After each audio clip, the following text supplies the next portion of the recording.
నమస్తే అన్న అందరికీ నమస్కారం. కువైట్ మినిస్ట్రీ ఆఫ్ ఇంటీరియర్ అధికారులు మరొకసారి మనం చూసుకుంటే కానీ తీవ్రవాదులను అరెస్ట్ చేయడం జరిగింది. స్థానిక మీడియా తెలిపిన వివరాల ప్రకారం కువైట్ దేశ భద్రతను దెబ్బతీయాలనే ఉద్దేశంతో పన్నిన భారీ ఉగ్రవాద కుట్రను భద్రతా దళాలు విజయవంతంగా భగ్నం చేశాయి.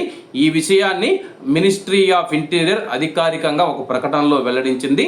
మంత్రిత్వ శాఖ తెలిపిన వివరాల ప్రకారం ఉగ్రవాద సంస్థలకు నిధులు సమకూరుస్తున్నారనే ఆరోపణలపైన 24 మంది కువైటీ పౌరులను స్టేట్ సెక్యూరిటీ విభాగం అదుపులోకి తీసుకుంది.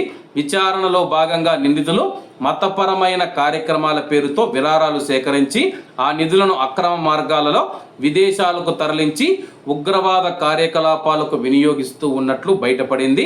అధికారులు తెలిపిన వివరాల ప్రకారం ఈ అక్రమ లావాదేవీలను దాచిపెట్టేందుకు నిందితులు కొన్ని వాణిజ్య మరియు వృత్తిపరమైన సంస్థలను ముసుగుగా ఉపయోగించినట్లు గుర్తించారు. అలాగే నిధుల బదిలీ కోసం గాలి మరియు భూమార్గాలలో ఆధునిక పద్ధతులను అనుసరించినట్లు వెల్లడయ్యింది. ఈ కేసుకు సంబంధించి మరో 8 మంది నిందితులు ప్రస్తుతం కువైట్ దేశం బయట ఉన్నారని, వారిని పట్టుకునేందుకు అంతర్జాతీయ స్థాయిలో నిఘా కొనసాగుతూ ఉందని చెప్పి మినిస్ట్రీ ఆఫ్ ఇంటీరియర్ తెలిపింది. ఇలాంటి సంఘటనల నేపథ్యంలో ప్రజలు అప్రమత్తంగా ఉండాలని చెప్పి ప్రభుత్వం సూచించింది.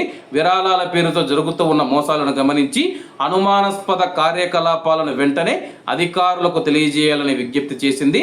దేశ శాంతి భద్రతలకు విఘాతం కలిగించే ఎలాంటి చర్యలను సహించబోమని, నిందితులపైన కఠినమైన చర్యలు తీసుకుంటామని చెప్పి మినిస్ట్రీ ఆఫ్ ఇంటీరియర్ మరోసారి స్పష్టం చేసింది.